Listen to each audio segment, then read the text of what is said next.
tidak hanya mental saja, tetapi fisik juga harus disehatkan. Nah, ini caranya adalah dengan menaati 4 pilar gizi seimbang.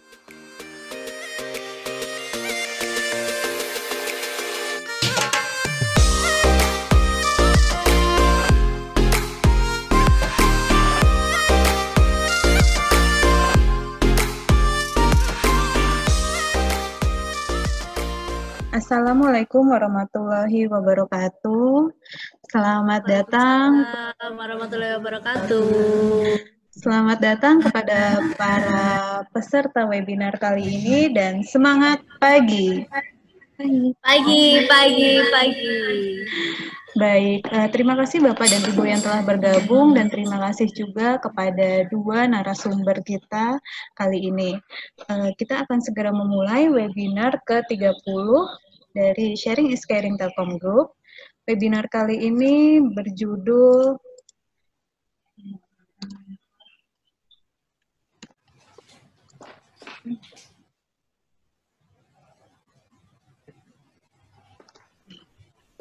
Menyehatkan fisik dengan gizi seimbang dan mental yang kuat menyambut new normal. Pembicara kita ada dari DRA Probowati Condronegoro, MSI Psikolog, biasa dipanggil dengan Bu Probo. Lalu juga ada Mbak Harnindia Redita Andrasari, SGZ. Beliau adalah ahli gizi di Yakes Regional 4 di Jawa Tengah. Dan Bu Probo adalah psikolog kita di Yakes Regional Jawa Tengah juga. Baik, kalau gitu kita bisa mulai webinar kali ini. Silahkan Mbak Nindya dan Bu Probo. Baik, terima kasih Mbak Aza. Saya share materinya ya.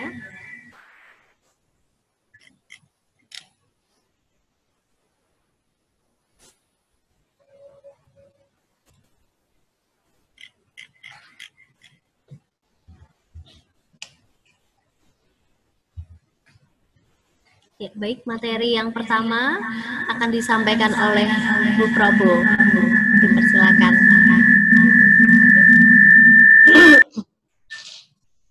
Selamat pagi.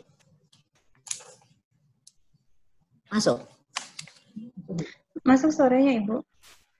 Oke, selamat pagi. Sudah 3 bulan kemarin kita mulai memasuki pandemi. Sekarang katanya kita sedang masuk era new normal. Apa sebenarnya new normal itu? Memang rasanya banyak dari kita yang berpikir bahwa new normal itu ya seperti dulu gitu. Tampaknya bukan seperti itu, bahwa new normal adalah suatu batasan-batasan lagi yang harus kita taati. Misalnya kita harus tetap pakai masker, harus berjarak, harus cuci tangan. Ini yang harus kita lakukan. Memang tidak mudah. Secara psikologis memang tidak mudah. Karena ada perubahan perilaku yang kita harapkan, di mana 3 bulan yang lalu kita penuh dengan kecemasan, tiba-tiba dibuka, rasanya ada euforia lagi, lupa masker, lupa macam-macam. Ini yang harus kita sikapi.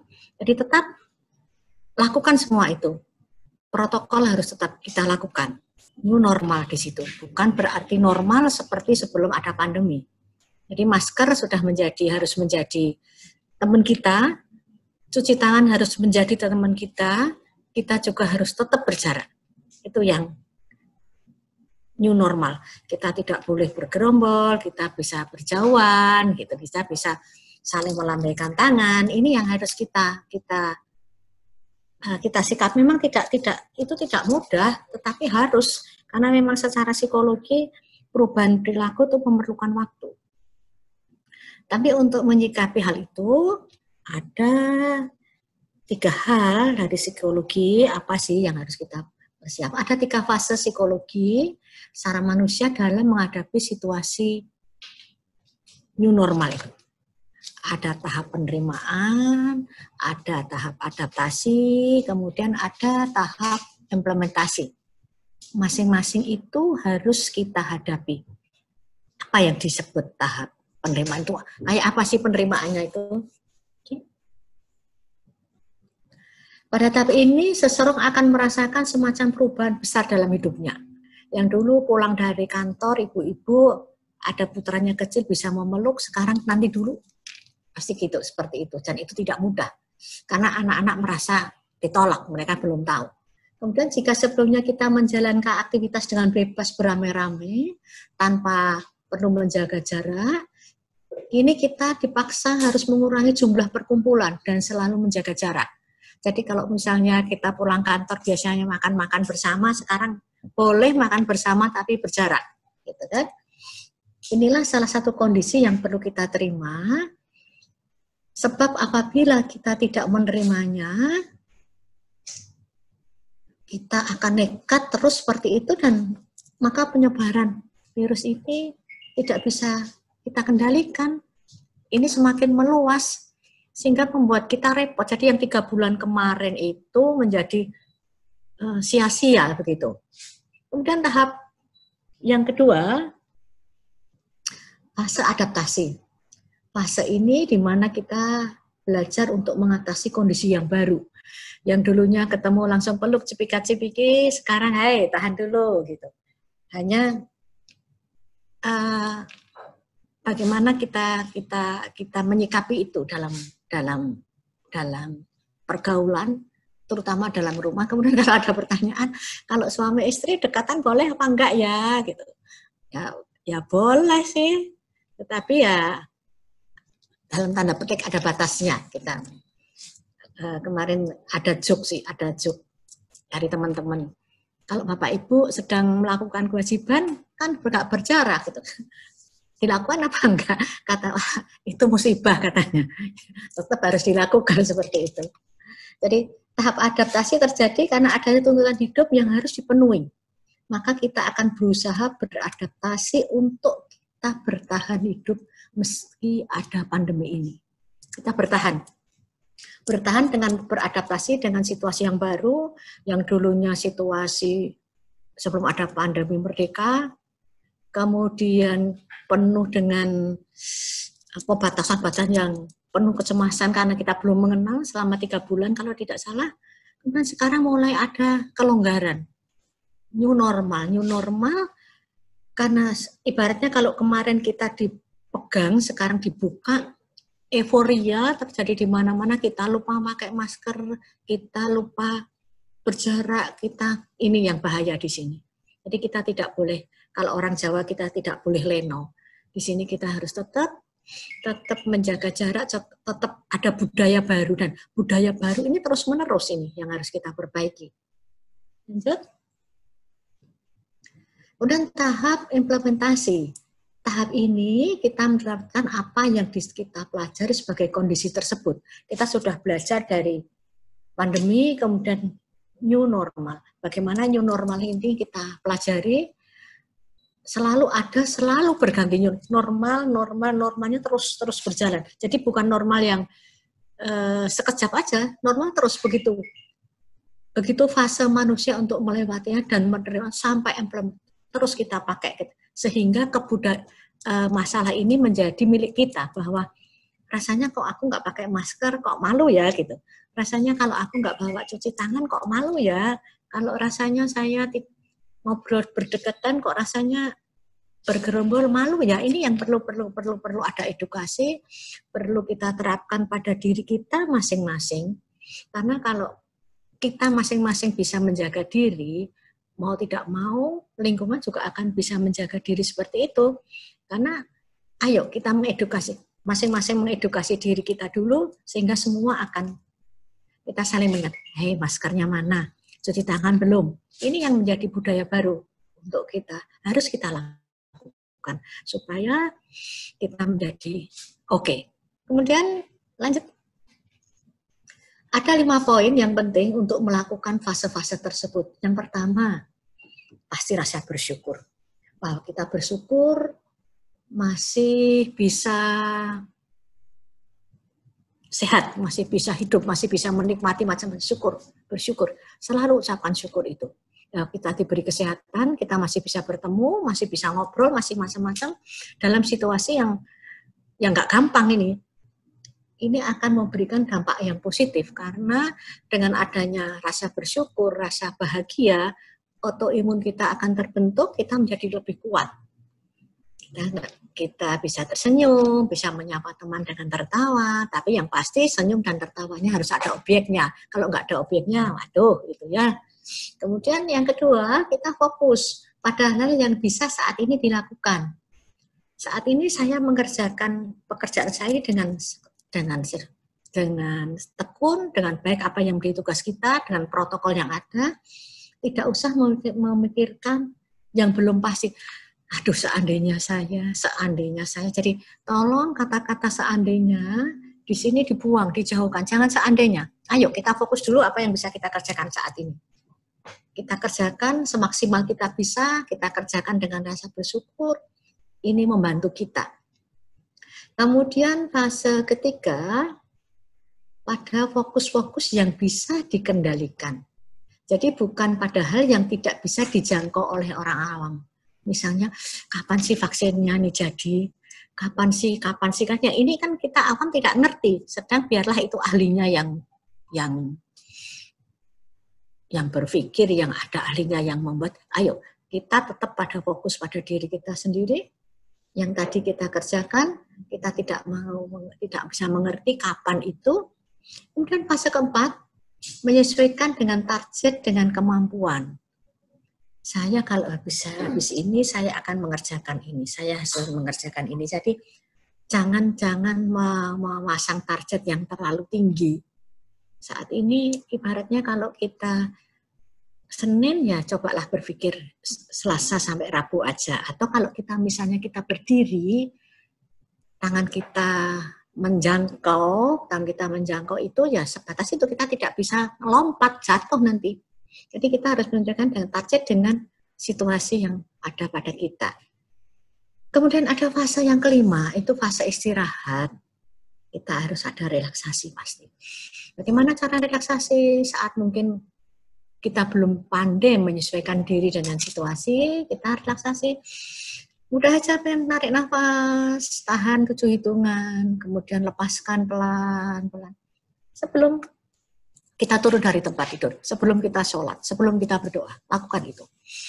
Atau saat-saat di kantor sedang ada suasana yang tidak nyaman, kita lakukan tarikan nafas, atau kita cari udara yang lebih segar gitu, karena memang tidak mudah lama kita tidak memakai masker itu rasanya aduh, yang sumuk lah, yang inilah, yang ini gitu kan. Kemudian kita meditasi, lakukan meditasi.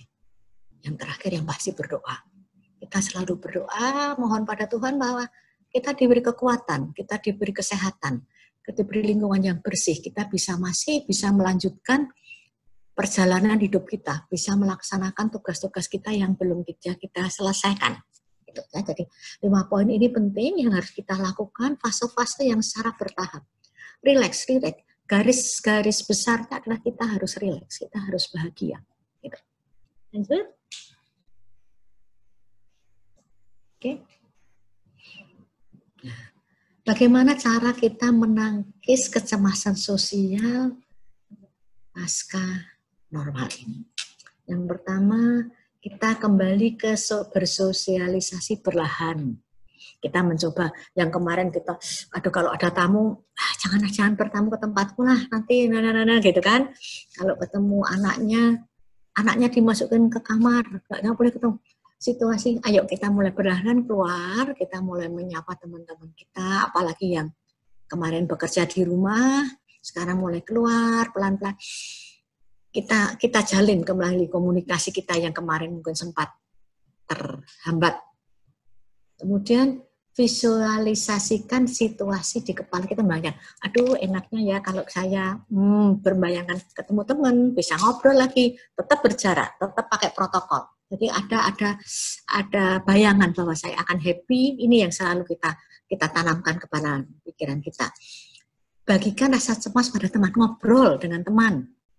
Kadang-kadang ngobrol tidak usah ngobrol yang hebat-hebat, ngobrol kalau istilah saya ngobrol recehan aja sih, ngobrol yang nggak jelas, yang alor gitu yang aja. Ini membuat kecemasan kita berkurang. Berbagi. kamu kemarin ngapain sih? Kamu kapan-kapan? Kita ngobrol-ngobrol yang nggak tentu. Ngomong apa sih itu? Tapi itu yang membuat kita bahagia. Tidak usah kerjaanmu sampai mana, duitmu berapa? Wow, jangan usah lah. Kita ngobrol. Kamu kok cantik tuh, kamu kok cantik kayak Bu Yuli itu loh, kamu kok cantik kenapa sih gitu. Kamu di rumah wajahmu kok kelihatan lebih putih. Iya Bun, soalnya nggak boleh keluar sama suami. Waduh, gitu ya. Jadi ayo di sini bagi rasa cemas. Kalau saya lebih, ayo kita saling mengecek diri sendiri. Kadang-kadang, aduh rambut saya kok gondrong kayak perampok nih. Soalnya nanti kalau potong di lockdown gitu, diketawa, biarin aja, jelek-jelek nggak apa-apa, kantongnya penuh. Misalnya kita ngobrol yang gitu-gitu aja lah, yang enak-enak, nggak usah ngobrol yang berat-berat. Kok sekarang nggak lama nggak ketemu karena kerja di rumah, kok ada yang berubah apa sih ini ya? Oh, berubah perutnya. Oh iyalah, ini akibat dari work from home itu banyak sekali. Ada yang berbobot, tapi kok berbobot di bagian tertentu, alias hamil nih, gitu. Juga disuruh, ayo ngobrol tentang itu. Kemudian self-care dengan latihan relaksasi dan refleksi. Saya selalu menganjurkan cari kertas yang tidak terpakai, tulis kecemasan kita. Saya kalau cemas kena apa, kemudian sobek kertas. Lepaskan semua ada yang kecemasan di diri kita. Self care kita membenahi, kita menjaketi, kita memprepare diri kita sendiri. Relaksasi, kemudian refleksi. Saya lakukan apa ya? Saya mau apa? Kesempatan untuk berdialog dengan diri sendiri yang selama ini mungkin tidak sempat dilakukan. Tetapi apabila itu sudah tidak mempan, tidak bisa, ayo konsultasikan dengan tenaga ahli, profesional, ke dokter jiwa lah, ke psikolog lah, mungkin juga ke teman yang mungkin lebih berpengalaman, dia pernah mengalami sesuatu, sehingga saat kita ngobrol, bisa ketemu. Jangan dipendam.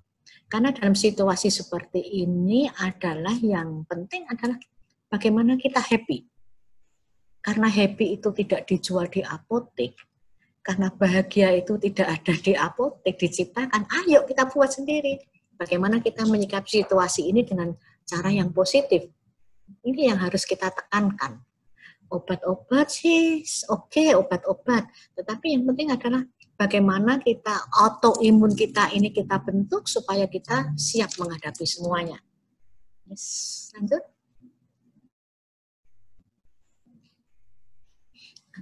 Hai, lanjutnya ya. Ada yang lagi new normal juga di sini ya. Sebelum itu ya Mbak ya. Sebelumnya masih satu ya. Oke, nah ini bersiap untuk new normal. Ini kata Bapak Presiden kita, kehidupan kita sudah pasti berubah untuk mengatasi risiko wabah ini. Pasti kita semua merasakan perubahan itu. Itu keniscayaan.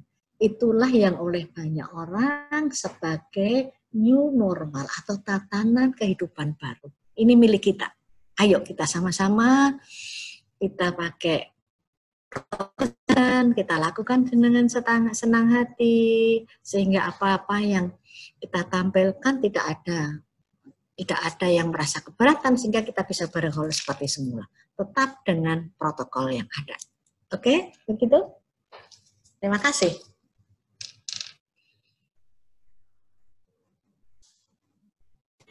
Terima kasih Bunda Probo. Akan saya lanjutkan ya Bapak dan Ibu. Oke, jadi tadi dari Bunda Probo sudah memberikan materi bagaimana tetap menjaga kesehatan mental kita di era menjelang new normal ini Bapak Ibu. Nah, dalam paradigma saya kita mengenal bahwa yang pertama tadi pola spiritual. Nah, saat ini pola aktivitas dan pola makan masuk di dalam materi yang akan saya sampaikan, di mana tidak hanya mental saja tetapi fisik juga harus disehatkan. Nah, ini caranya adalah dengan menaati 4 pilar gizi seimbang. Apa saja? Langsung saja kita masuk. Jadi prinsip gizi seimbang di era new normal yang mungkin kalau selama ini Bapak Ibu membicarakan gizi itu eratnya dengan makanan saja. Padahal dalam prinsip gizi seimbang ini 4 pilarnya ada 4 dan itu tidak hanya dari makanan saja.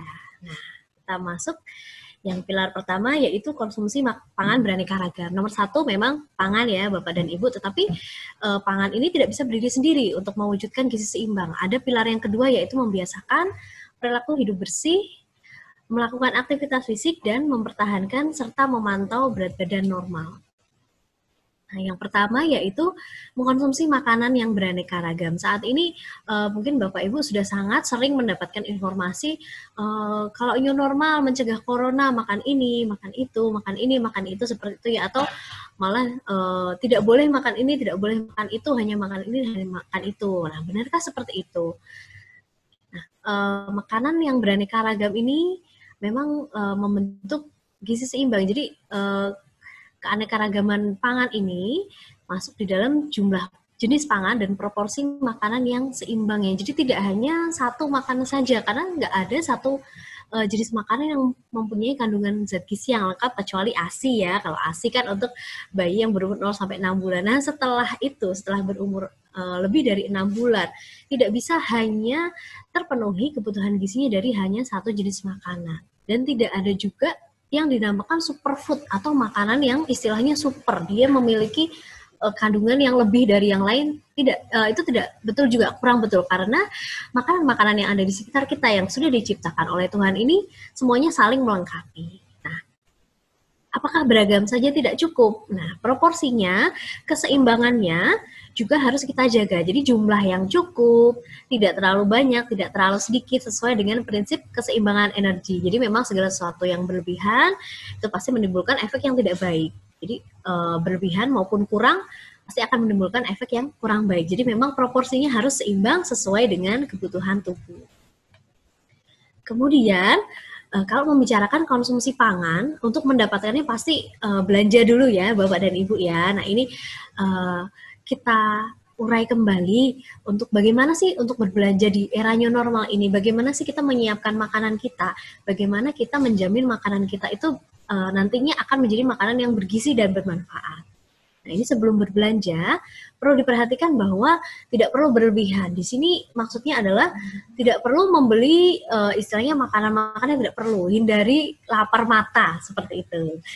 Nah, kemudian kalau bisa berbelanja dengan sistem online, nah ini bisa monggo silahkan dipilih. Karena untuk meminimalkan kontak, saat ini pasti sudah banyak sekali ya pilihan untuk berbelanja dengan sistem online, bagi Jakarta, di Jabodetabek maupun di daerah-daerah. Saya rasa sudah mulai banyak yang mengembangkan sistem belanja dengan online. Nah, ini jika ada dan memungkinkan, silakan untuk memilih sistem ini. Jadi meminimalkan kontak dengan orang banyak. Kita hanya bertemu dengan penjual atau kurir yang mengantarkan makanan saja. Nah, kalau tidak ada bagaimana kalau harus berbelanja offline? Nah, kadang-kadang ini Bapak dan Ibu mungkin kalau bahasa Jawanya itu kurang marem atau bahasa Sundanya mungkin kurang resep gitu ya, kurang resep kalau nggak milih makanan sendiri, nggak lihat bentuk makanannya, nggak lihat bentuk sayurnya atau buahnya atau makanan yang lain gitu. Bagaimana kalau harus berbelanja offline? Nah, ini disarankan belanja di tempat langganan atau yang sering Bapak Ibu datangi karena sudah mudah, sudah hafal untuk memilih buah di sebelah sini, memilih sayur di sebelah sini, harganya, bahkan penjualnya pun kalau sudah memiliki langganan sudah mungkin penjualnya sendiri sudah akan hafal gitu. Saat Bapak dan Ibu datang sudah, oh Ibu pasti mau beli ini ya ABCD gitu. Jadi ini akan mempersingkat waktu kita untuk kontak dengan orang lain dan juga dengan kontak di luar. Yang keempat, nah, tentu saja dipastikan badannya sehat. Jadi kalau memang terasa kurang fit, kurang sehat, ini ditunda dulu berbelanjanya. Seperti itu, pastikan kalau Bapak Ibu ini akan keluar rumah untuk kebutuhan pokok ya, Bapak Ibu, dipastikan dulu badannya harus sehat. Seperti itu, tidak ada gejala-gejala flu atau yang mirip seperti flu, ya, nggak ada demam, nggak ada meriang-meriang seperti itu. Pastikan badannya sehat. Kemudian saat berbelanja, sangat disarankan untuk membuat daftar belanja dulu. Kalau bisa untuk periode tertentu, minimal paling tidak 1 minggu. Kalaupun memungkinkan untuk 2 minggu atau lebih, itu akan lebih baik. Jadi dibuat dulu daftar belanjanya. Nanti supaya tidak terjadi nomor satu tadi, tidak perlu berlebihan. Jadi tidak membeli barang-barang yang seharusnya tidak masuk di dalam kebutuhan pokok, atau makanan-makanan atau bahan makanan yang biasanya dikonsumsi oleh Bapak Ibu dan keluarga di rumah. Kemudian yang keenam adalah hindari mengajak anak berbelanja, yang di sini biasanya anak yang kurang dari 12 tahun ya, atau 10 tahun gitu. Hindari untuk mengajak anak berbelanja. Nah, baru-baru ini juga untuk yang lansia ya, mungkin di atas 55 tahun, ini 50 atau bahkan 50 tahun ya, ada di yang kemarin tuh di kota Solo, itu di atas 50 tahun nggak boleh masuk mall loh, Bun. Nggak bisa jalan-jalan. Iya, jadi memang untuk yang anak-anak, adik-adik, dan Bapak Ibu yang sudah senior, nah ini memang tahan dulu Bapak dan Ibu untuk berbelanja di luar. Gitu ya. Nah, bagaimana kalau ini mendesak banget mau belanja sesuai dengan kebutuhannya? Nah, ini harus memilih waktu belanja yang relatif sepi, hindari berbelanja saat ramai, berdesakan, atau banyak orang dalam satu kurun waktu tertentu. Saat berbelanjanya bagaimana? Yang pertama, pasti gunakan masker saat berbelanja. Pokoknya keluar rumah, meninggalkan rumah harus selalu menggunakan masker. Nah, kalau berbelanja di mungkin supermarket atau di pasar pun, kalau menggunakan keranjang atau troli yang istilahnya benda-benda yang digunakan oleh lebih dari satu orang ya, digunakan bergantian, pastikan untuk selalu membersihkan handle dengan cairan desinfektan atau sanitizer sebelum digunakan. Jadi sebelum Bapak Ibu mendorong seperti itu, dibersihkan terlebih dahulu. Nah, nanti setelah selesainya juga mencuci tangan lagi. Nah, ini tempat berbelanja kadang-kadang kan ada yang menyediakan, ada yang tidak gitu, sehingga sangat disarankan untuk membawa sendiri. Jadi pastikan kontak tangan kita, badan kita dengan permukaan benda-benda ini harus sebelumnya kita desinfektan mandiri dengan menggunakan minimal hand sanitizer. Nah, saat berbelanjanya juga harus menjaga jarak dengan orang lain, setidaknya 1-2 meter atau 6 langkah. Jadi jangan, tadi ya Bapak Ibu, jangan berkerumun, jangan berdesakan seperti itu. Kemudian berbelanja juga sesuai dengan daftar belanja tadi, supaya waktu yang dipergunakan untuk keluar rumah dan berkontak dengan orang lain atau orang banyak itu semakin sedikit. Semakin cepat, semakin baik, semakin pulang ke rumah lagi. Hindari juga untuk mengobrol, terutama dalam jarak yang dekat ya, mungkin ketika berbelanja bertemu dengan kerabat seperti itu ya, menyapa saja seperlunya gitu, jangan mengobrol. Kemudian kalau mengobrol kan kadang-kadang kalau mengobrol banyak gitu kadang-kadang aduh pakai masker kurang jelas nih, kurang enak, suka kadang-kadang dicopot dulu deh maskernya gitu ya untuk ngobrol-ngobrol. Ini karena nggak pernah ketemu gitu selama beberapa bulan ini, jadi pas ketemunya di pasar atau di supermarket jadi malah ngobrol. Nah, keasikan ngobrol lepas masker deh. Nah, ini tadi jadi ada kontak fisiknya, jadi hindari mengobrol yang lama. Jadi seperlunya saja, say hi pasti boleh, menyapa, menanyakan kabar dipersilahkan. Yang penting tetap menggunakan masker dan jaga jarak di saat berkomunikasi atau berkontak dengan orang lain. Kemudian jika Bapak dan Ibu berbelanja ke tempat yang ramai tadi atau ke tempat umum, hindari memegang mata, mulut, dan hidung saat berbelanja. Jadi sebelum memegang wajah ya, terutama mata, mulut, dan hidung, ini dicuci tangan dulu, atau paling tidak membersihkan tangan dengan hand sanitizer. Kemudian sepulangnya bagaimana? Nah, kalau sudah pulang selesai, intinya waktu yang digunakan sudah minimal, berbelanjanya sudah selesai. Nah, segera mandi setelah sampai rumah sebelum menyentuh apapun, dan cuci baju yang telah digunakan saat berbelanja. Jadi memang harus diganti bajunya tadi yang telah berkontak dengan kontak yang ada di luar, harus segera dicuci. Lebih bagus lagi kalau dicuci juga menggunakan desinfektan ya Bapak dan Ibu ya. Kemudian membersihkan tas belanjanya, dan kalau memungkinkan segera juga dibersihkan paling tidak tas belanjanya dulu deh, atau bahan makanan yang ada kemasannya bisa di spray dengan desinfektan seperti itu. Kemudian jangan lupa untuk menyimpan bahan makanan sesuai prosedur. Ini sebelumnya pernah ya materi mengenai penyimpanan bahan makanan ini ya. Nah, ini ada infografisnya Bapak dan Ibu ketika bagaimana sih etika belanja kita gitu ya. Meskipun ini kebutuhan, ini pokok sekali, makanan itu kan salah satu kebutuhan pokok, tapi tetap saja ada etika belanja yang harus kita perhatikan di saat wabah corona ini. Yang pertama adalah jangan menimbun. Belilah kebutuhan pokok sesuai waktu karantina yang disarankan. Jadi tadi ada periodenya, jangan kemudian panic buying ya Bapak dan Ibu. Wah nih gimana nanti kalau nanti di lockdown atau nggak boleh keluar sama sekali ya. Semoga tidak ya Bapak dan Ibu. Jadi untuk berbelanja ini pastikan sesuai dengan kebutuhannya.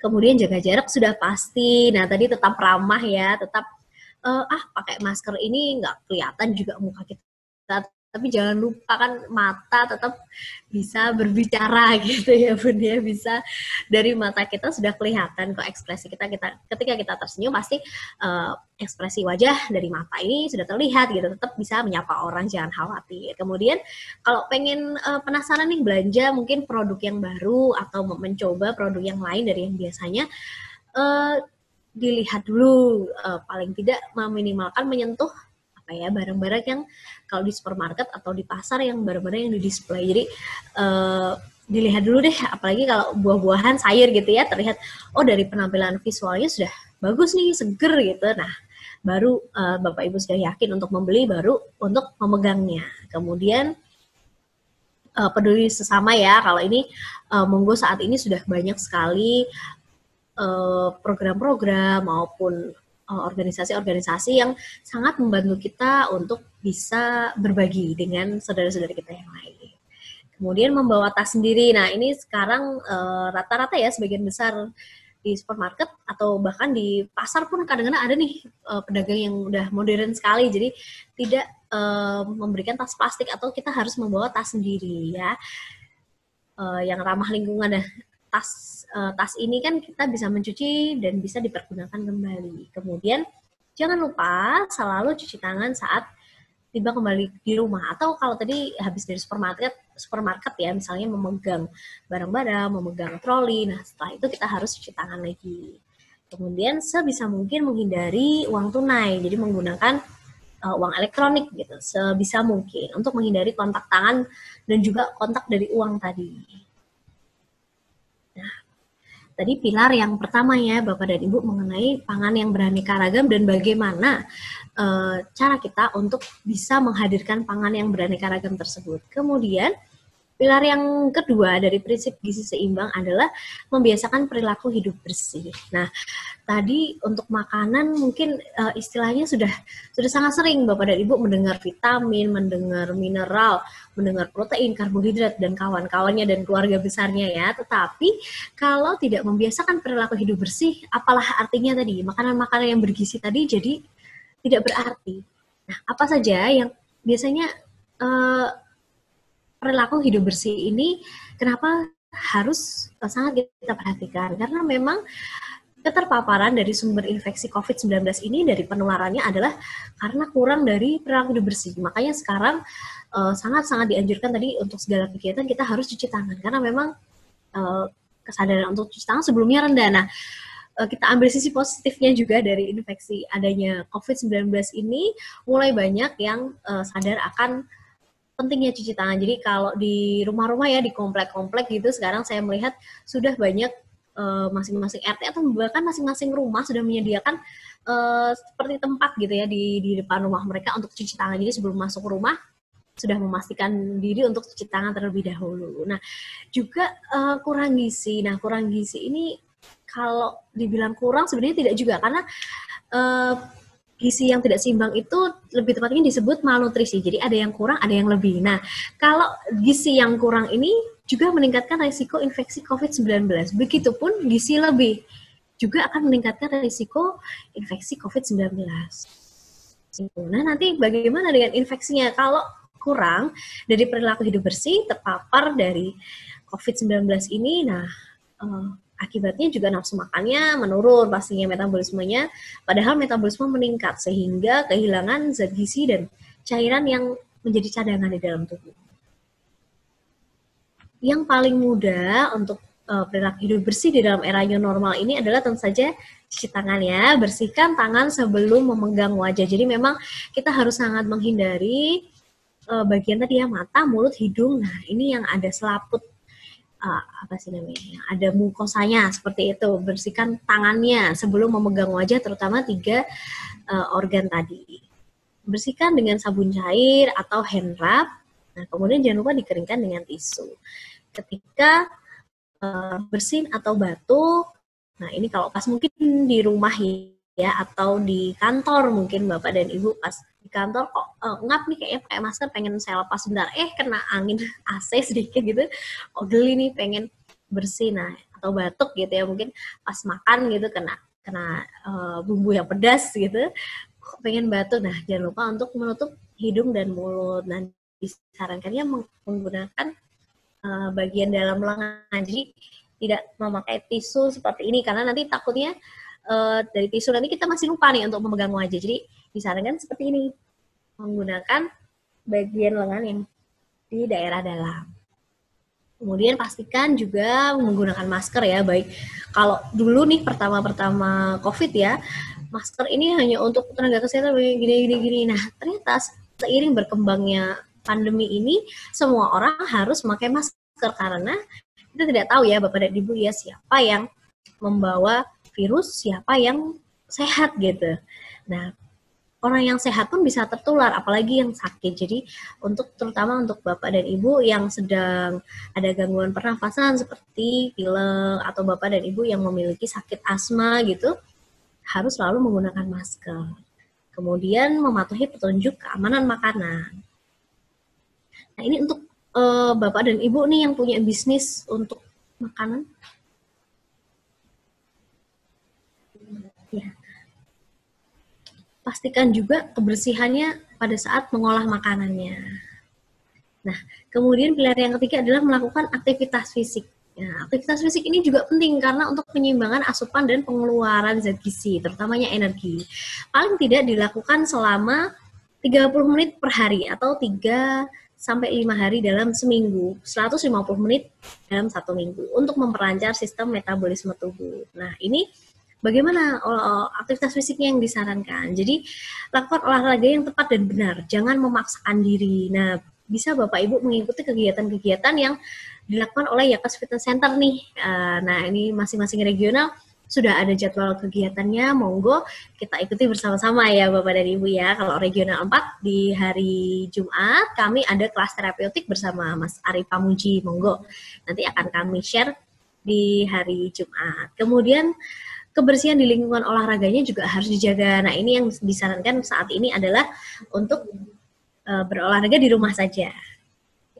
Lakukan pemanasan dan pendinginan, jangan lupa. Jadi jangan langsung berolahraga yang berat dulu, harus ada pemanasannya. Kemudian cukup 30 menit saja. Nah, untuk masalah gizi sendiri bagaimana? Ternyata masalah gizi di era new normal ini jadi banyak karena yang pertama ada pola hidup sedentari. Karena tadi ya, yang biasanya Zumba rame-rame, nah ini jadi nggak banyak nih aktivitas fisiknya, atau nggak banyak melakukan gerakan duduk aja di rumah juga WFA, terpaku di depan laptop, aduh mau stretching sebentar, aduh nanggung banget nih kerjaannya, malah diburu-buru seperti itu. Nah, yang kedua karena mungkin malah jadi tidak sempat mengolah makanan, nah, ini malah menjadi kebiasaan makan yang buruk. Karena jenuh ya, sudah di depan laptop terus gitu, malah jadi males untuk makanan sendiri. Sedangkan saat ini mendapatkan makanan melalui pesan antar itu sangat mudah gitu. Atau kita lagi istirahat sebentar dari laptop, kita buka HP, melihat sosial media, wah ada iklan-iklan makanan nih yang menggiurkan gitu di internet. Nah, jadi ini yang bisa mempengaruhi masalah gizi di era new normal. Sebagai tambahannya, bisa kita lihat sebentar, jadi resiko-resiko tertinggi di mana kita bisa tertular COVID-19. Yang paling tinggi adalah ketika yang nomor 8 dan 9 ya Bapak dan Ibu, jadi makan prasmanan atau makan di luar pun bisa menjadi resiko tinggi untuk tertular COVID. Jadi memang yang disarankan adalah makan di rumah saja.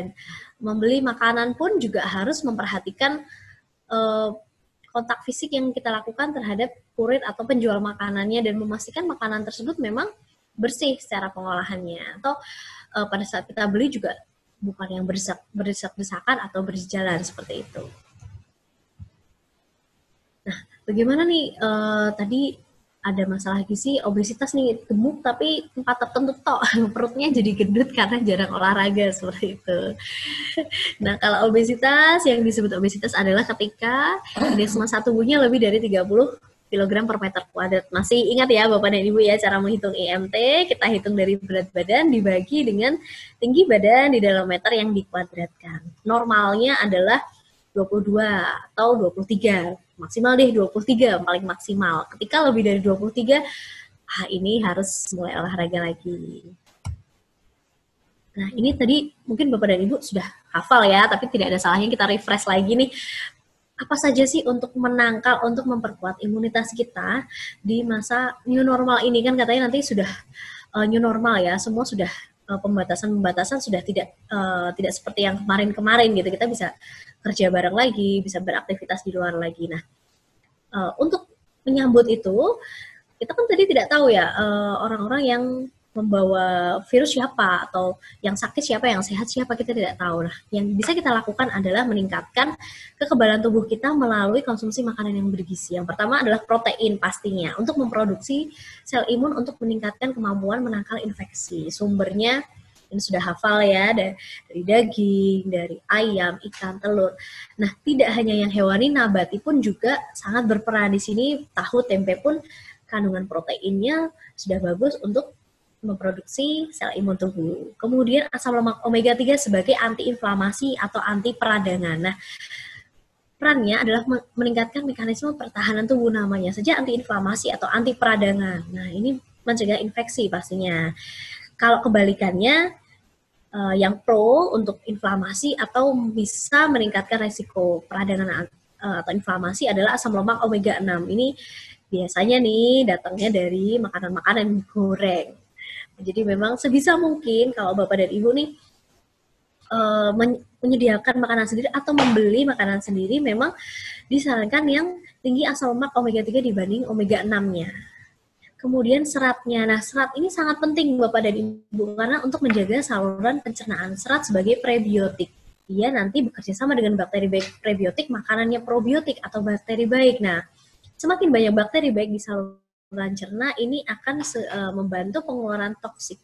Memang sumber dari kekebalan tubuh ini adalah di usus loh, Bapak dan Ibu awalnya. Jadi kalau pencernaan kita, usus kita sehat, nah pasti kekebalan tubuh kita akan baik atau meningkat gitu ya. Sumbernya serat tidak hanya dari sayur dan buah, juga dari kacang-kacangan saja sebagai sumber serat yang tidak larut air. Ini akan membantu Bapak dan Ibu yang ada masalah di pencernaan. Nah, ini bisa lebih baik lagi. Kemudian vitamin B.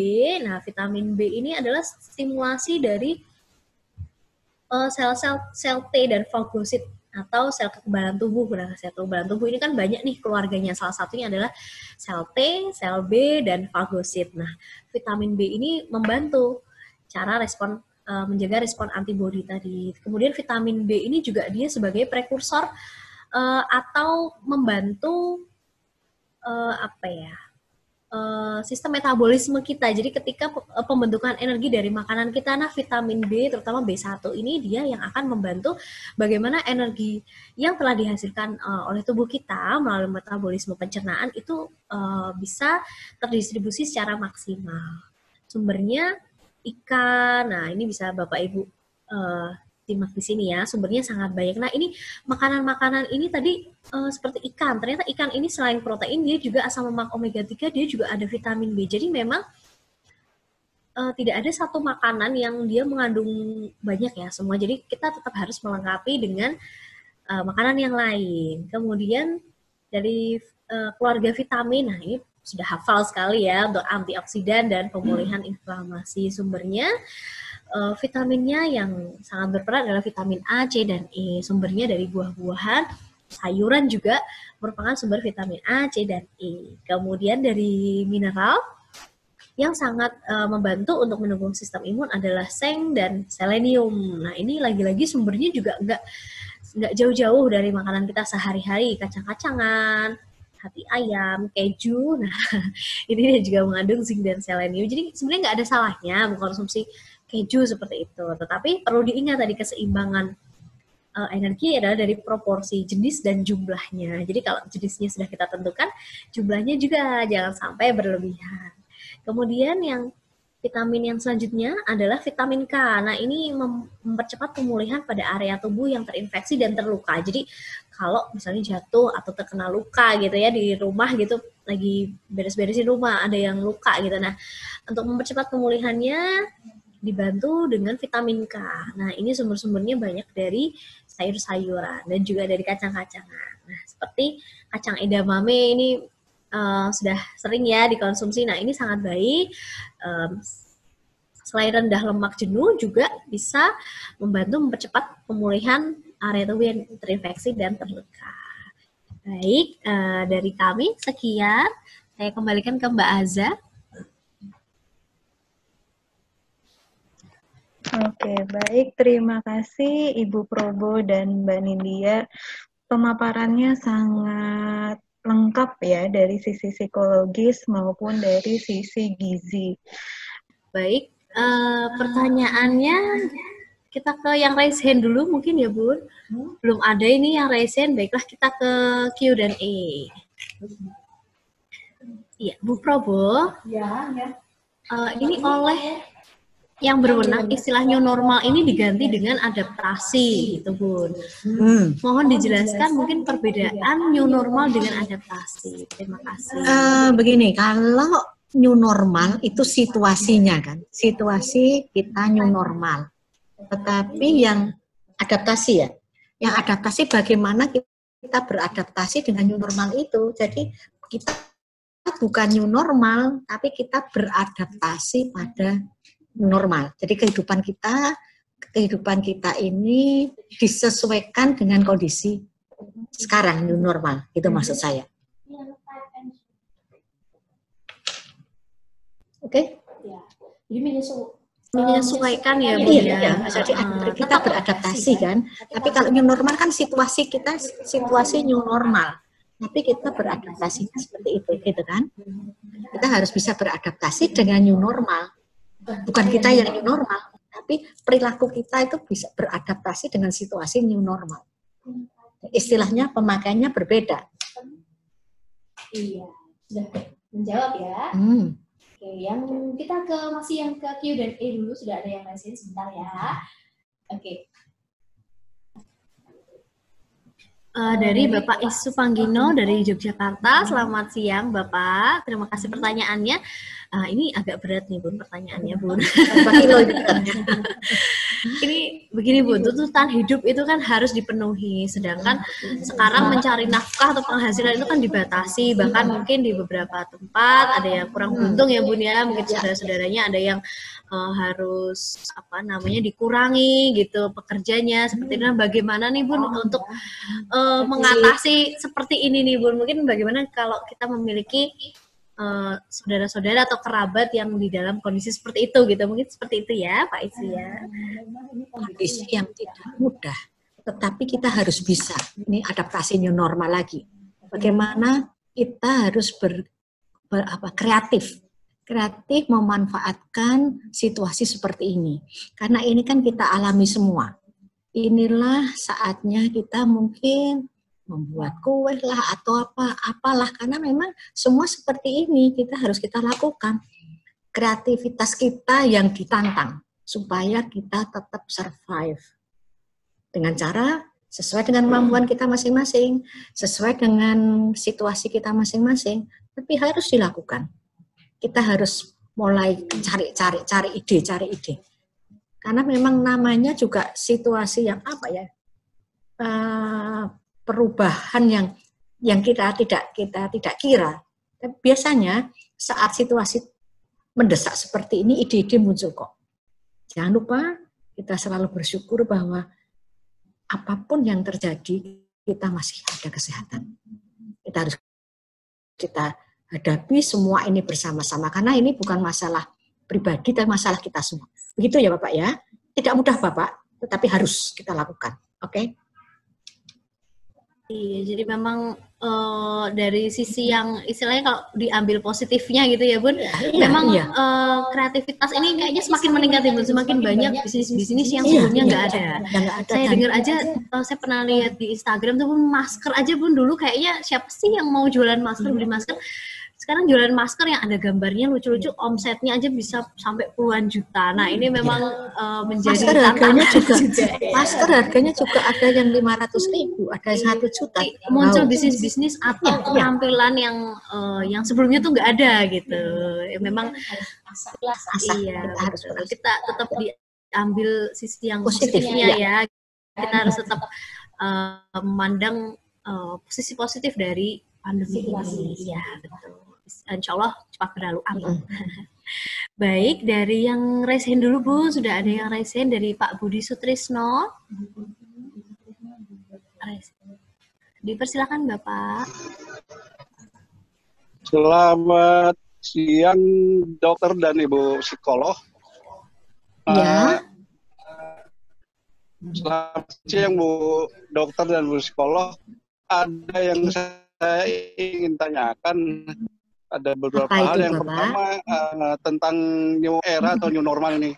Ini adalah kan new era itu perubahan perilaku atau perubahan kebiasaan lah ya. Katakanlah kalau yang itu banyak variabelnya. Yang bagaimana cara yang paling mudah untuk bisa menyesuaikan diri untuk menuju perubahan kebiasaan itu. Terus yang kedua ke Bu Dokter tadi yang dikatakan bahwa ada beberapa katakanlah seperti selenium dan zinc itu meningkatkan imun. Nah di situ ada tiram, ada kepiting, ada yang lain. Sedangkan menurut ilmu kedokteran katakanlah bahwa itu tinggi purin. Jadi bagaimana untuk menghindar ada makanan lain selain itu mungkin Dok? Terima kasih. Selamat pagi. Oke, tadi yang pertama menanyakan bagaimana cara menghadapi ya kebiasaan yang lalu menjadi menghadapi situasi sekarang. Harus kita sesuaikan Bapak.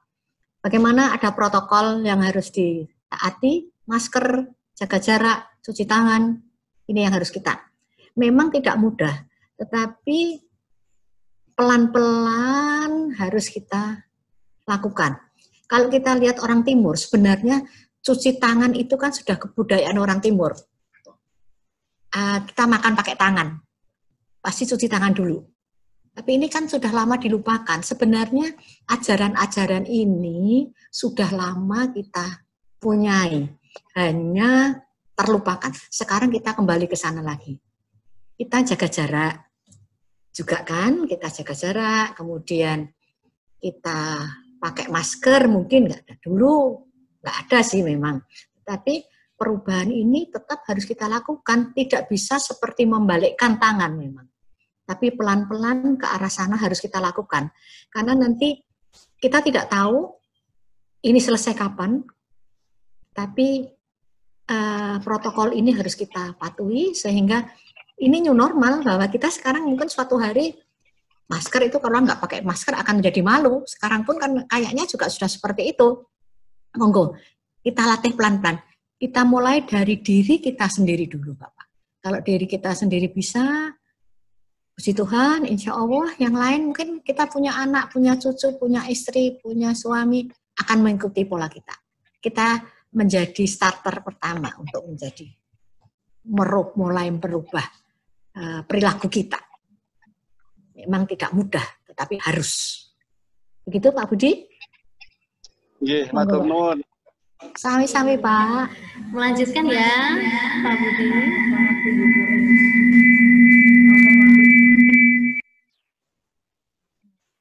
Saya share kembali. Ya, jadi di sini untuk makanan-makanan yang mengandung seng dan selenium ya sebagai antioksidan yang membantu sistem imun, memang ada kepiting, tiram. Nah, tapi di samping itu jangan di-highlight yang ini aja Pak. Kan ini tadi banyak ya sumbernya ya, daging tanpa lemak, ayam, biji-bijian, tadi keju juga merupakan zinc dan selenium. Jadi kalau Bapak tinggi purinnya nih nggak bisa dahar seafood, nggak bisa makan kepiting gitu, hati ayam atau susu gitu. Nah masih ada biji-bijian dan kacang-kacangan yang nggak harus kok semuanya itu dihindari, tidak. Tetapi dengan jumlah yang diatur ini masih bisa untuk memenuhi kebutuhan zinc dan selenium, karena zinc dan selenium ini kan mikromineral ya Pak ya. Mikromineral berarti kebutuhannya kecil sekali di dalam tubuh gitu. Jadi tidak harus kita seperti misalnya makan sumber karbohidrat, misalnya nasi merah gitu, nggak harus yang banyak seperti itu tidak. Tetapi dari satu porsi misalnya hari ini makan daging tanpa lemak gitu ya, atau ayam yang tanpa kulit, nah itu sudah menyumbang untuk kebutuhan zinc dan selenium. Kalau masih lagi berhalangan nih untuk makan makanan dari sumber yang hewani, nah bisa memilih dari sumber yang lain, yaitu biji-bijian. Misalnya seperti kalau sekarang nih ada yang namanya chia seed Bapak, nah itu bisa dikonsumsi sebagai ini, jadi kalau jus bisa dicampurkan dengan itu.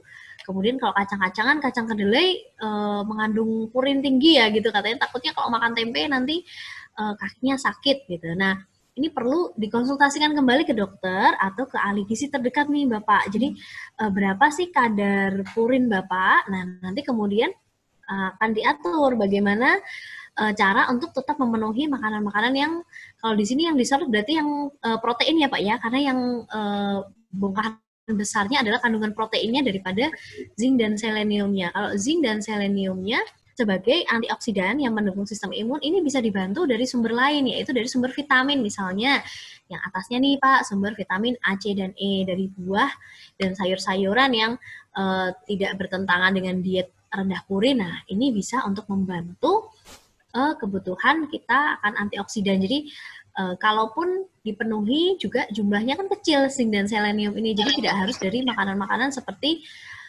daging atau kepiting yang tinggi purinnya, seperti itu. Bagaimana Bapak Budi? Oh, baik, terima kasih. Tapi ya ada satu hal yang jelas, ini Pak, tentang keju. Itu keju yang baik karena ada keju yang lemaknya tinggi dan natriumnya tinggi. Jadi kira-kira keju yang bagaimana yang bagus? Terima kasih. Iya Bapak, memang untuk produk keju yang beredar di Indonesia lebih banyak dari sumbernya dari susu sapi. Nah kalau pengen banget nih makan keju, nah bagaimana, kembali lagi Pak tadi Pak, bagaimana sih nilai kadar purin Bapak dari hasil lab itu seberapa gitu. Nah, nanti akan diatur kembali, tentunya berkonsultasi dulu dengan dokter gitu. Apakah dengan kadar purin Bapak itu boleh makan keju? Nah, kalau memang tinggi kan tidak boleh Pak. Kita ganti aja deh dengan sayur dan buah gitu kan, tidak harus makan keju juga. Di sini keju bukan yang utama gitu, masih ada sumber lain. Jangan khawatir Pak, makanya yang pilar pertama dari gizi seimbang ini adalah konsumsi makanan yang beraneka ragam. Jadi jangan hanya terpaku oleh satu makanan saja. Saya nggak makan daging, nanti aku takut kurang gizi. Enggak, karena daging bisa kok diganti dengan keju lagi. Bisa diganti dengan tahu, bisa diganti dengan tempe, atau diganti dengan sumber-sumber yang lain gitu. Seperti itu. Baik, ya Pak ya. Jadi beraneka ragam dulu, jangan terfokus hanya dari satu makanan saja. Baik. Terima kasih. Sudah cukup jelas Bapak Budi? Cukup Bu, terima kasih. Iya, monggo Bapak bila masih ada yang ingin ditanyakan bisa berkunjung ke telemedicine boleh Pak, ke TPKK Sriwijaya Semarang. Baik, lanjut. Dari raise hand masih ada lagi Bapak Irawan Raharja. Dipersilakan Bapak. Halo. Selamat siang Bapak.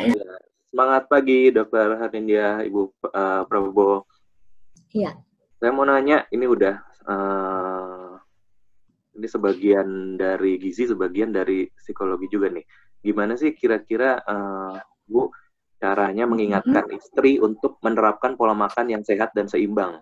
Karena sebagai suami, saya paham bahwa tugas istri di rumah sudah cukup berat. Dan kalau harus ditambahi memasak makanan yang tanda kutip beragam, takutnya malah ngerepotin. Seperti itu, apakah ada cara yang lebih mudah atau ada trik-triknya mungkin? Seperti itu, terima kasih. Iya Bapak, memang gampang-gampang susah ya gitu. Jadi sebetulnya memenuhi kebutuhan gizi itu tidak harus dengan yang mewah, tidak harus yang bermacam-macam, beraneka ragam nggak harus yang wow banyak gitu, enggak. Tetapi mungkin Bapak pernah ini mengikuti materi mengenai piring gizi seimbang, Pak? Kalau belum, saya refresh dikit di sini, mohon maaf karena saya nggak ada ya. Jadi paling gampangnya gini Pak, untuk mengatur keseimbangan zat gizi ini dari piring makan kita sehari, kita bagi piring kita menjadi tiga bagian atau jadi bentuk T. Gitu. Nah, setengah dari piring makan harian kita adalah kita isi dengan karbohidrat yang bersumber dari sayur dan buah. Jadi sumber karbohidrat ini nggak cuma nasi, nggak cuma kentang. Nah, makanya tadi kan konsumsi beraneka ragam makanan. Jadi makanan-makanan yang ada di sekitar kita itu sebetulnya sudah mengandung zat gizi yang lengkap secara makro gizi atau zat gizi yang besarnya gitu. Nah, untuk sumber karbohidrat ini mulai sekarang nih bisa dimulai diganti tidak hanya dari nasi atau kentang atau umbi-umbian seperti itu. Nah, setengah dari piring makan harian kita bisa kita gantikan dengan sayur dan buah, karena sayur dan buah ini juga merupakan sumber karbohidrat kompleks. Kenapa harus sayur dan buah? Karena sayur dan buah ini yang pertama kalorinya kecil. Kita makan satu mangkok nasi dengan satu mangkok sayur dan buah, sayur aja deh ya, sayur tanpa kuah gitu, kalorinya sudah pasti lebih tinggi kalori dari nasi, tetapi kandungan seratnya akan lebih tinggi dari sayur. Nah, serat ini tadi kembali kepada awal mula kesehatan pencernaan adalah kesehatan di usus gitu. Nah, serat fungsinya adalah sebagai prebiotik atau makanan dari bakteri baik. Nah, semakin banyak serat yang kita konsumsi, akan meningkatkan kekebalan tubuh kita pastinya. Jadi memang setengah dari piring makan kita adalah sayur dan juga buah. Nah, setengahnya lagi kita bagi dua lagi, jadi 1/4 dan 1/4. 1/4-nya kita isi dengan sumber karbohidrat. Nah, ini kalau orang Indonesia kan katanya kalau nggak makan nasi kan belum kenyang gitu ya. Tetapi kita pilih lagi sumber karbohidrat kita, hendaknya memang yang mengandung serat yang tinggi gitu. Kalau mau mulai memilih sumber karbohidrat yang lebih berserat, nasi putihnya bisa diganti dengan nasi merah. Kalau masih agak susah nih, nasi merah tuh kan seret gitu ya, kurang manis dan sebagainya, bisa nih awal-awal belajar bisa nih dibagi dulu. Jadi kalau masak nasi bisa takarnya 1:1, satu bagian nasi putih, satu bagian nasi merah. Nah, nanti kalau sudah terbiasa bisa ditingkatkan. Nasi merahnya 1,5 bagian, nasi putihnya 1/2 bagian, seperti itu. Atau bisa memilih dari umbi-umbian yang tinggi serat, seperti ubi kuning. Nah, itu ubi kuning ini dia tinggi seratnya, gitu ya. Tetapi pastinya dipilih yang bukan yang terlalu matang atau yang terlalu manis sekali. Atau bisa juga dengan kentang juga boleh. Nah, 1/4 yang terakhir adalah sumber protein, yang juga sumber asam lemak omega 3, seperti daging yang tanpa lemak, ikan laut, ikan tawar boleh silakan. Kemudian tahu, tempe, dan sumber-sumber protein yang lain sangat-sangat dipersilakan. Yang perlu diperhatikan adalah pengolahannya. Bagaimana cara mengolah protein ini sehingga kita tidak waste atau tidak banyak protein yang rusak. Yaitu adalah jangan memasak terlalu kering atau terlalu menggunakan suhu yang terlalu tinggi. Kemudian kalau pas pengen yang bersantan gitu ya, gunakan santan yang encer saja, atau kalau bisa ya jangan bersantan gitu ya, kurangi penggunaan santan karena kan nggak bisa tuh dihangetin, nggak bisa untuk diolah kembali, nanti akan zat gizinya akan rusak. Jadi memang dalam mengolah protein tadi diupayakan menggunakan pengolahan yang minimal dengan minyak. Seperti itu. Jadi gampangnya adalah menggunakan prinsip piring gizi seimbang Bapak Irawan. Jadi kita bagi menjadi 3 bagian, setengah untuk sayur dan juga buah, 1/4 untuk sumber karbohidrat, 1/4 lagi adalah sumber karbohidrat yang makanan pokok ya, saya koreksi. Kemudian 1/4-nya lagi adalah untuk sumber protein dan sumber asam lemak omega 3. Seperti itu. Sudah cukup jelas Bapak Irawan? Bagaimana Ibu Probo? Kalau untuk mengingatkan istrinya gimana supaya mau untuk ikut makan makanan sehat gitu? Mungkin dengan belajar model ya Bapak. Jadi kalau kita memberi contoh di sebelahnya kita makan dengan seperti itu, mau tidak mau akan ngelirik, kok makannya enak ya gitu. Lama-lama akan ikut, karena kalau kita hanya menganjurkan tanpa perilaku kita yang menganjurkan ikut, juga akan sulit. Jadi mungkin Bapak mencoba tadi gizi 1 piring ya, gizinya tadi Bapak mencoba enak nih gitu. Mungkin 1-2 kali belum mau, tetapi lama-lama juga akan terbawa. Karena perubahan perilaku kan harus ada modelnya, tidak hanya secara verbal saja. Bagaimana Bapak kalau begitu? Baik, Ibu Dokter akan dicoba. Terima kasih. Coba, selamat mencoba Pak. Semoga. Iya. Tapi kalau sudah bisa cerita ke kita. Ya. Kemudian juga jangan terlalu drastis mungkin ya Bunda, jangan langsung terus makan sayur tok gitu, nggak makan nasi juga enggak. Tetap ada sumber karbohidrat yang merupakan makanan pokok tadi ya, meskipun hanya 1/4. Kalau masih lebih sulit lagi boleh menggunakan piring gizi yang Y gitu. Jadi sumber karbohidratnya 2/3. Nah sebetulnya piring gizi ini kan disesuaikan dengan tingkat kesehatan ya, jadi bisa menggunakan yang piring T tadi atau piring Y. Jadi karbohidrat sumber makanan pokoknya masih 2/3 bagian gitu. Tapi tetap harus ada sayur dan buah yang mendampingi ketika waktu makan kita. Baik. Begitu Bapak Irawan, untuk singkatnya ya Pak ya, yang jelas dimulai dulu pelan-pelan dulu Pak, paling tidak meningkatkan sayur dan buah dulu deh gitu. Nanti setelah sayur dan buah sudah terbiasa, baru nih dari sumber-sumber dari lauknya nih perlu kita ganti yang biasanya digoreng atau apa, nah, kita ganti ke lauk-lauk yang minimal digoreng, misalnya yang dibakar. Sebenarnya kan banyak ya makanan-makanan tradisional yang tidak memerlukan digoreng gitu, seperti misalnya soto atau garang asem atau dipepes atau dipesmol seperti itu. Nah, tambahan juga Pak, situasi makan juga mempengaruhi. Kalau makannya berdampingan sambil ngobrol tidak terasa, itu sudah bisa dimasukkan ide-ide itu. Tapi kalau makan sedih terus ditungguin sampai dilihat ya kayaknya nggak mau Pak. Duduk berdua makan, Bapak makan yang seperti dianjurkan tadi, mau nggak mau ada edukasi kecil, mudah-mudahan bisa berhasil. Ya. Itu ya Pak. Ibu.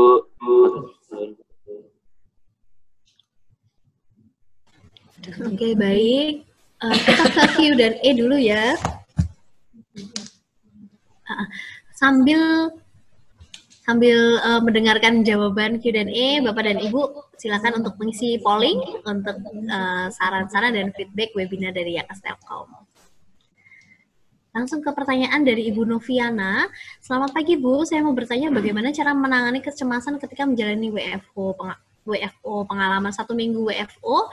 Saya selalu merasa badan saya meriang dan perasaannya selalu gelisah. Mungkin takut tertular karena kita kan nggak tahu tuh tadi siapa yang sehat, siapa yang sakit seperti itu. Begini Ibu, kembali lagi kita ngomong tentang perubahan perilaku. Biasanya kita bisa keluar, bisa ketemu teman-teman, bisa tiba-tiba harus ke rumah dan tinggal di dalam rumah dengan situasi yang belum pasti selesai sampai kapan. Normal manusiawi kita cemas. Hanya kecemasan itu tidak boleh terlalu berlebih dan terlalu lama. Kuasai dulu. Mungkin dengan relaksasi. Tadi tarik nafas, usaha, kemudian kita berpikir positif, kita berpikir bersyukur bahwa kita masih diberi kesehatan, masih bisa di rumah, dan di rumah ada kegiatan. Tolong, yang dulu mungkin Ibu bekerja belum komunikasi dengan yang di rumah hanya sedikit, tetapi kalau Ibu di rumah komunikasi menjadi lebih efektif. Mungkin kalau ada putra dengan suami lebih efektif. Yang dulu mungkin kita tidak sempat membersihkan dapur, mungkin ayo pelan-pelan. Sehingga cari kesibukan, jangan hanya kita diam memikirkan kok aku di rumah ya, kok aku di rumah. Tolong cari kesibukan. Kalau pikiran itu muncul, alihkan. Memang tidak bisa hilang, tapi kecemasan itu dikerdilkan, dikecilkan sehingga tidak mempengaruhi perilaku kita saat ini. Lakukan itu. Tetapi apabila sudah memang berlebih sekali, pasti kita akan konsul ke ahlinya. Tapi coba dulu bahwa alihkan perhatian, kita cari kegiatan yang positif, mungkin bersih-bersih, mungkin apa, kesibukan, dan kita nikmati itu pelan-pelan, puji Tuhan akan bisa teratasi. Begitu Ibu ya. Ya, jadi mengurangi mengalihkan pikiran kecemasan kita ya Bun, jangan terlalu dipikirkan, jangan terlalu takut gitu ya. Kita embrace aja memang situasi pandemi. Nah, kita perkuat sistem imun di dalam tubuh kita supaya tidak gampang sakit atau tertular dengan penyakit ya yang ada di sekitar kita. Kan penyakit infeksi kan banyak, nggak hanya COVID ya, bisa aja ada flu seperti itu. Nah, kita memperkuat sistem imun kita dari yang pertama dari segi pola pikir ya, jadi jangan terlalu takut dulu seperti itu. Semoga bisa menjawab ya Ibu Noviana. Kemudian beranjak ke Pak Warsito. Selamat pagi Bu Probo, untuk menghadapi new normal begini bagaimana kita bersikap, karena sudah berapa bulan di rumah saja, lama-lama jenuh. Nah, ini mungkin hampir sama ya dengan tadi ya, jadi mencari kesibukan, mencari kegiatan yang sekiranya tidak membuat kita bosan melakukan kegiatan yang disukai, gitu ya. Boleh keluar kan? Ya. Boleh keluar asal tetap menjaga protokol, Pak. Pakai masker boleh, keliling-keliling kemana boleh. Tidak bergerombol. Aku kan memang bosan, biasa keluar tidak boleh, tidak keluar juga bosan. Tapi boleh Bapak lakukan itu sekarang new normal, tetap dengan protokol. Karena protokol itu di samping menjaga diri kita sendiri, kita juga menjaga orang lain yang di sekitar kita. Lakukan itu Bapak. Terima kasih. Iya, lanjut lagi ke Q dan E. Nah, ini hampir sama nih dari Ibu Neni Sri Suparmi. Semenjak new normal dan boleh beraktivitas, nah ini kok merasakan polusi udara kurang bersih, nah sering terasa meriang gitu ya, rasa cemas yang sering saya alami. Nah Bu Neni tadi sudah terjawab ya di pertanyaan Ibu Noviana, jadi memang mengurangi kecemasan dengan aktivitas seperti itu ya Bun ya, gitu ya. Kalau memang masih dirasakan kok malah semakin bertambah, nah itu berarti saatnya untuk berkonsultasi kepada ahlinya gitu. Yang bisa dilakukan sendiri pastinya tetap dari diri sendiri dulu ya Bun ya. Mulai dari diri sendiri mengendalikan dulu, nanti lingkungan akan ikut membantu dan menularkan perilaku itu. Menyiapkan mental dari diri sendiri dulu. Jadi tetap perubahan pola pikir atau mental itu tetap dari diri sendiri ya Bun ya, mengurangi rasa cemas ya. Dengan cara memastikan diri kita sehat tentunya ya. Kemudian dari Bapak atau Ibu Muhani, selamat pagi Bu, mau bertanya, bagaimana cara menghilangkan rasa tidak nyaman ketika kita berada di kendaraan umum dan bertemu dengan orang yang tidak patuh dengan protokol. Dan ini di jalan nih Bun, masih banyak nih yang misalnya bergerombol atau nggak pakai masker gitu. Coba diingatkan dengan pelan-pelan, karena ini untuk semua. Pak, tolong maskernya dipakai dong gitu. Tapi dengan cara yang baik. Jadi tolong, karena semua kita, karena ada seseorang yang nggak pakai, kena yang lain kan. Jadi ayo disadarkan pelan-pelan memang. Kita harus berani menegur lingkungan kita, tetapi dengan cara yang lebih asertif. Apakah nggak sebaiknya kita pakai masker karena lingkungan kita lebih berdekatan gitu. Kita lakukan itu. Nggak usah sungkan karena memang kita harus saling mengingatkan. Siapa tahu dia lupa. Syukur-syukur kalau punya masker di tas diberikan. Kadang-kadang lupa. Bagaimana kita self punishment, jadi bagaimana membuat orang itu malu sendiri karena nggak pakai masker, ini yang sedang kita budayakan. Jadi kalau sungkan, kok aku nggak pakai masker ya, itu ada rasa ewuh, itu yang harus kita tumbuhkan saat ini.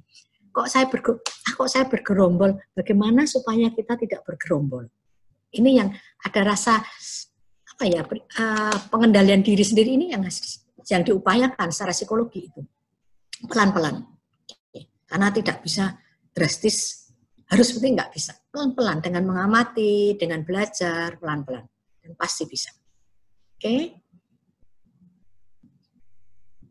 Jadi kalau di tempat umum memang kalau kita merasa sungkan juga untuk mengingatkan gitu ya Bu ya.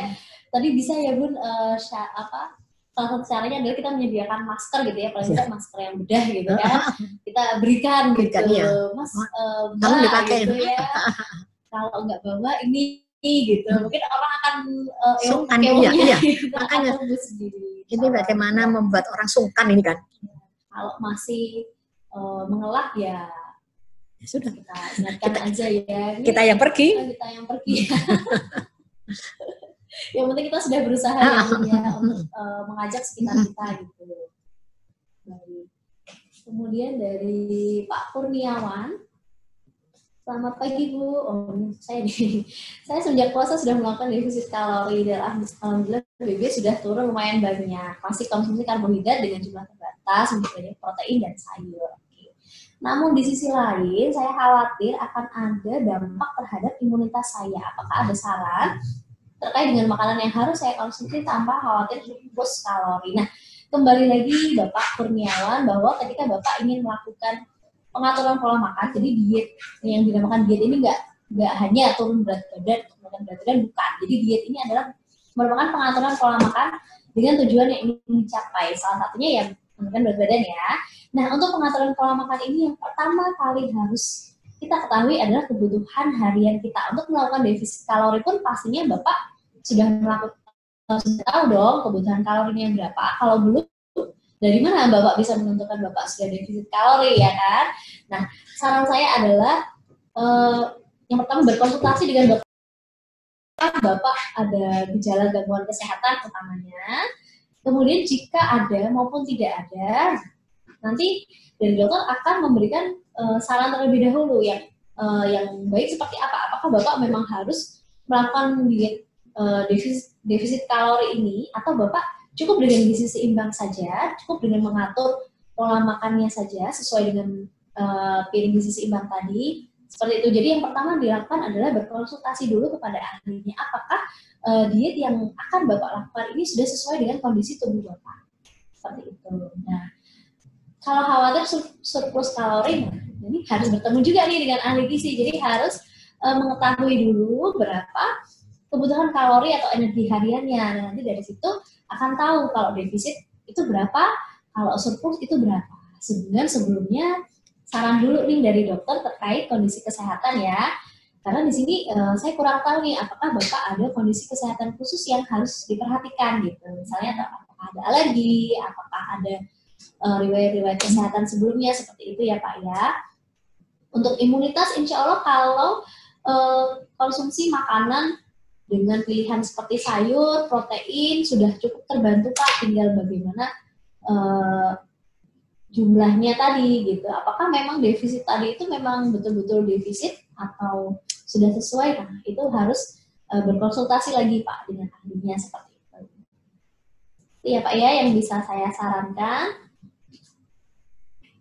Kemudian dari Q&A lagi.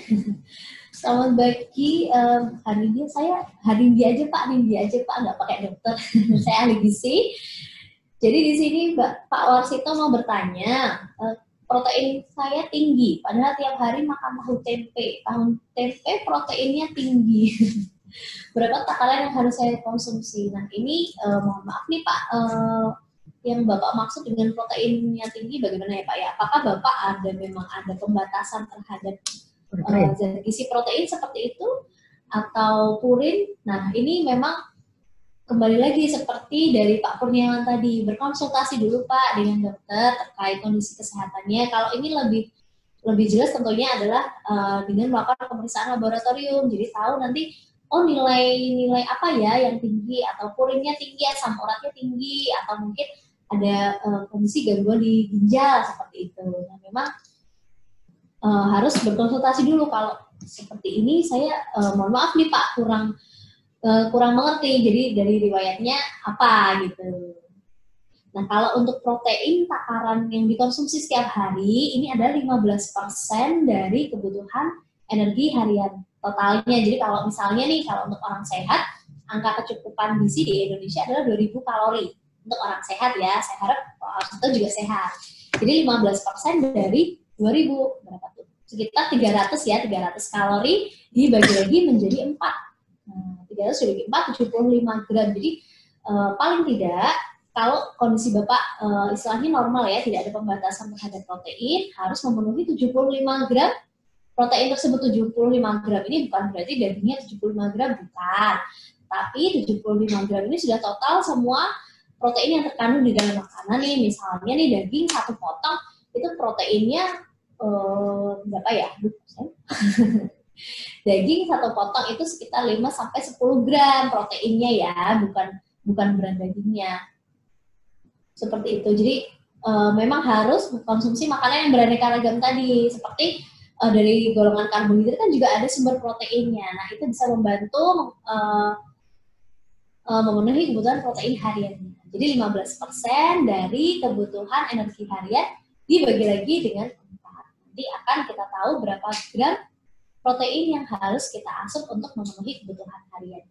Seperti itu. Oke, kita ke raise hand dulu ya. Dengan Bapak Yaya. Silakan. Dulu, Bu. Nah, oh Ibu, selamat pagi. Menjelang siang. Bu, saya ingin bertanya ya, kalau saya lihat edamame itu kayaknya kacang kedelai tapi bentuknya besar. Ibu kan lihat di gizi itu sebagai sumber apa tuh tadi? Ada kacang kedelai, ada edamame.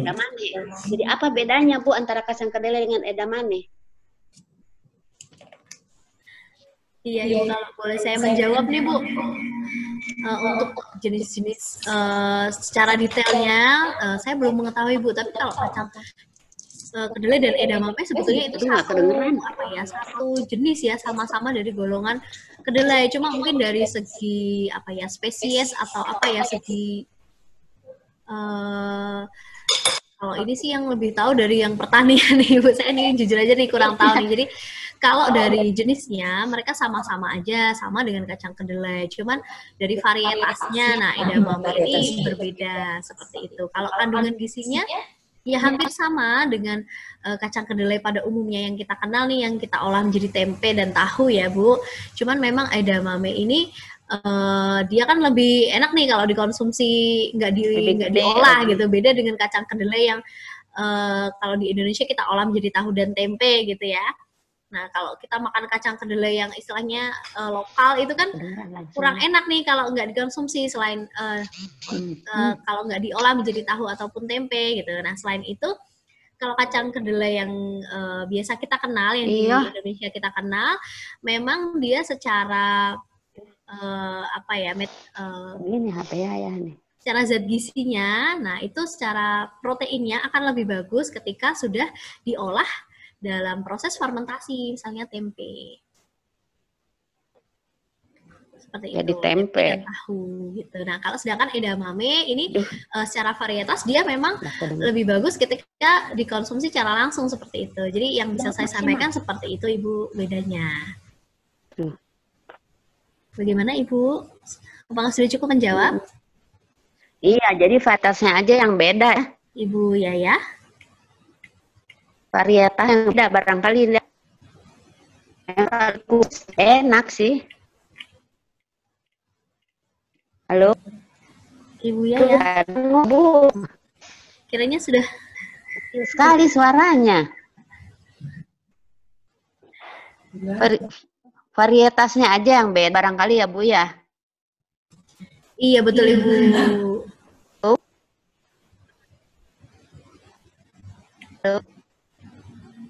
Iya, Bu, kasih, Bu. Masih jalannya.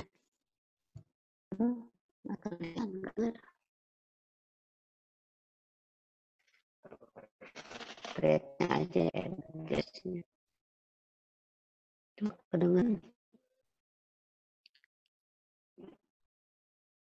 Jawab.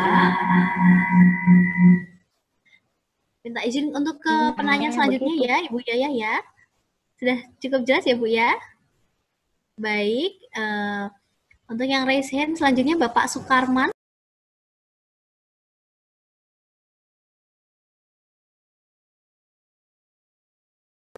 Silakan Bapak Sukarman.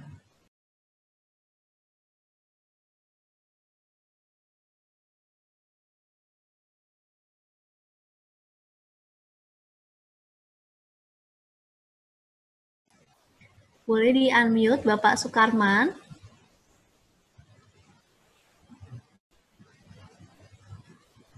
Iya, sambil menunggu kita ke Q&A lagi, Bunda. Nah, ini ada yang nanya nih, Bun. kalau dari Bapak Edi Setiawan, berapa lama rata-rata tingkat kemampuan manusia untuk stay at home? Jadi secara psikologis mungkin berapa lama nih sampai orang tuh bosan?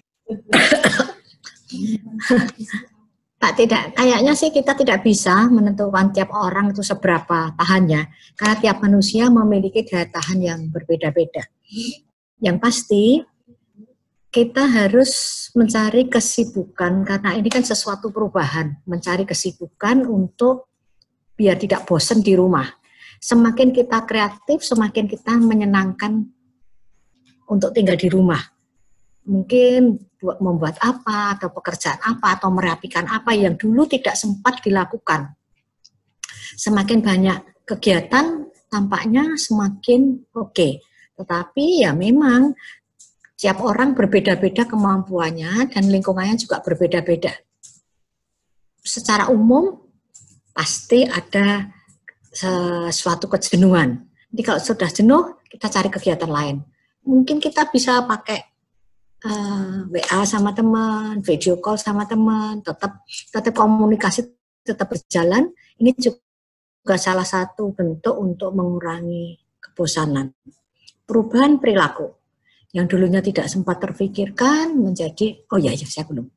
Yang lebih, mungkin kalau kita yang sudah tua-tua seperti oke, tapi yang lebih kelihatan pada anak-anak yang harus belajar di rumah, karena anak-anak belajar di rumah kesulitan, orang tuanya juga ikut kan ini. Nah, ini yang sering terjadi, banyak keluhan. Anaknya bosan ke orang tua, atau orang tuanya bosan sehingga anaknya yang juga ikut bosan. Sehingga ini saling menularkan di rumah. Makanya harus ada kekompakan dalam keluarga untuk bisa mengatasi kebosanan ini. Karena kita juga nggak ngerti sampai kapan. Tetapi tetap protokol, kalau ngomong keluar boleh protokol yang harus disiapkan. Begitu?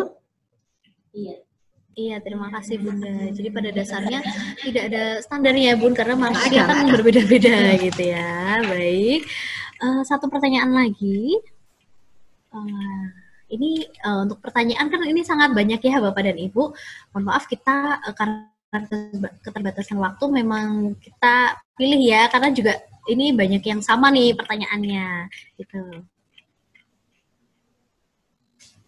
Nah, ini dari Bapak Bambang Darmono nih Bunda, sehubungan dengan adanya pendapat penularan COVID-19 bisa melalui udara, wajar nggak sih Bun kalau kita jadi bertambah, karena kan udara istilahnya berarti virusnya nggak bisa kita lihat nih dan bisa menular lewat udara. Kalau kita terus khawatir tuh wajar atau enggak Bun? Bagaimana supaya nggak terlalu khawatir gitu? Ya, semua khawatir Pak, karena kan ini juga penelitian ilmu kan, semakin hari semakin berkembang. Dulunya pakai droplet, kemudian sekarang dari udara, dari macam. Yang penting apapun dari manapun, protokol itu yang dipakai.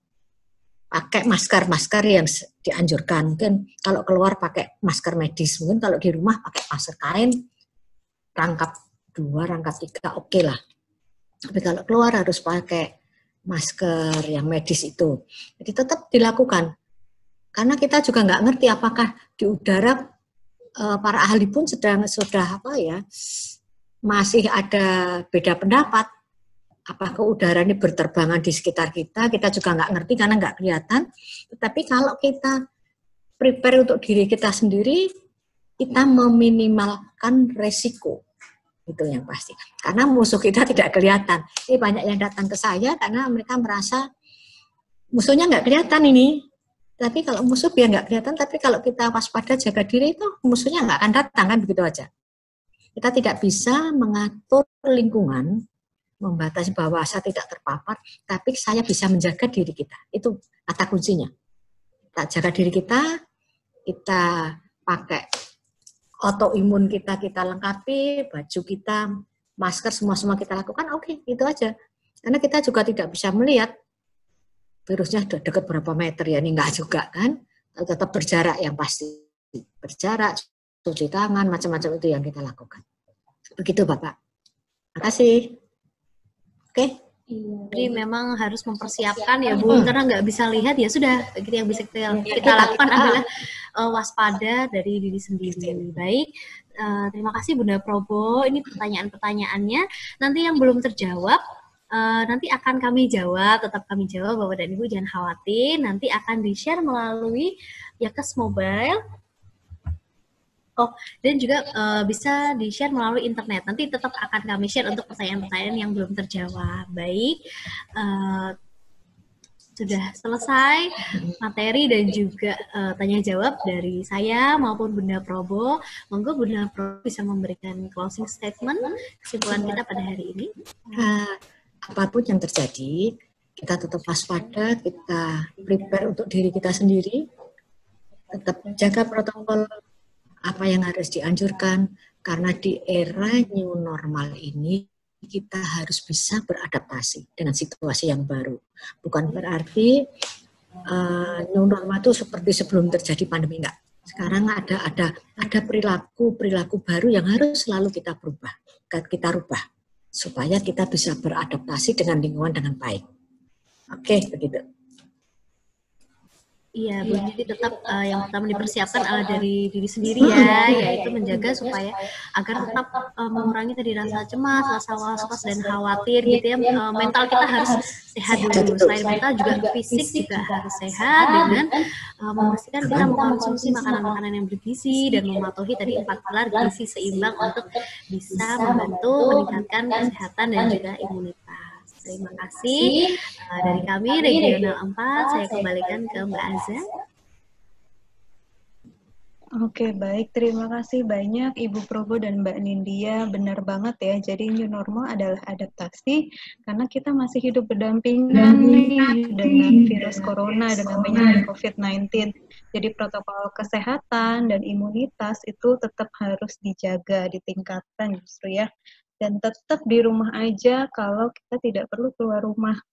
Jadi untuk para Bapak Ibu jika ada yang sakit atau butuh obat, silakan konsultasi langsung di telemedicine atau di Yakes Mobile untuk para peserta fasilitas kesehatan Yakes. Kalau misalnya bukan fasilitas kesehatannya Yakes, silakan telemedicine ke klinik terdekatnya. Gitu. Baik, kalau gitu sambil menunggu webinarnya ditutup, silahkan yang belum mengisi polling, diisi pollingnya. Assalamualaikum warahmatullahi wabarakatuh. Waalaikumsalam warahmatullahi wabarakatuh. Terima kasih Bapak dan Ibu kehadirannya.